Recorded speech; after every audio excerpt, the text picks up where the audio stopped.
possède un taijutsu, un genjutsu et un ninjutsu, appelés alors senjutsu. Ces attaques sont toutes beaucoup plus puissantes et avec une meilleure portée. Certaines techniques ne peuvent être utilisées qu'en étant en mode ermite, car elles sont plus faciles à réaliser et elles peuvent être encore complétées comme le Fuiton, Rasen Shuriken ou les katas des crapes.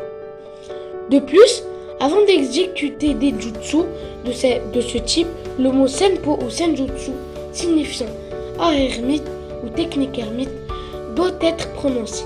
Les ermites peuvent également ressentir le chakra des personnes environnantes et les reconnaître. L'ermite présente des signes spécifiques à chaque personne.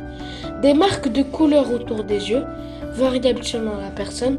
Les iris deviennent jaunes pour Naruto et blancs pour les yeux de Jiraiya. Et les pupilles deviennent des bâtonnets horizontaux comme chez les crapauds. Encore une fois, ceci dépend de la personne qui apprend le mode ermite.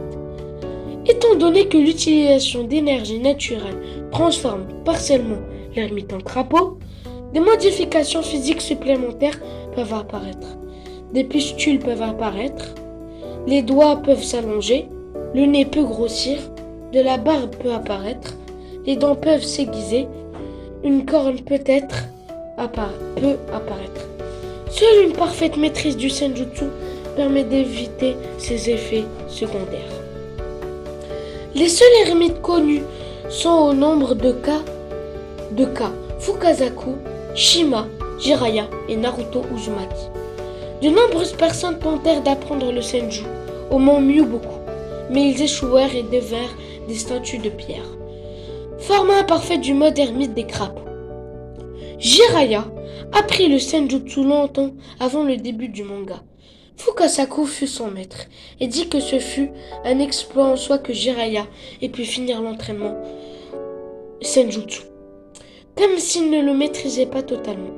Jiraiya ne montrait le mode ermite qu'une seule fois dans l'anime, lors de son combat contre Pain.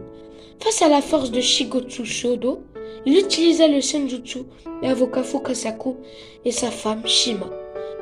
Il fut alors assez fort pour faire face à Shikoshudo, Nigendo et Gakido, mais les pouvoirs du Rinnegan se révélèrent tellement spéciaux que Jiraiya fut incapable de vaincre ses ennemis, sans l'aide de ses maîtres. Il fut attaqué par surprise par Shurado et perdit un bras.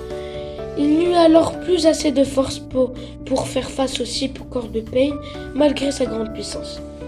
Capacité. Les capacités sont dupliquées. Son taijutsu devient très dangereux avec une vitesse et une force nouvelles. Et son ninjutsu devient extrêmement varié et puissant. La présence de Fukasaku et de Shima l'aide à lancer des attaques groupées très efficaces comme Senpo Gohan, forme parfaite du mode ermite des crapauds. Après la mort de son maître, au combat face à Pain, Naruto voulut se venger de tuer, ce qui le força à devenir plus fort. Il rencontra le sage Fukasaku. Le sage l'amena au mont Myuboku pour lui apprendre le mode ermite. Naruto peut utiliser le chakra de Kyuubi en mode ermite. Ses yeux varient entre le rouge et l'orange. Ses pupilles deviennent une combinaison des yeux de Kyuubi et des yeux d'un crapaud. Les marques sur son visage de Naruto s'épaississent légèrement et ses canines viennent plus aiguisées. Donc voilà les amis, c'était tout pour cette vidéo. J'espère qu'elle vous aura plu. N'oubliez pas de liker, commenter, partager, me rejoindre sur mon Discord. C'est Dracotac. Tchuss.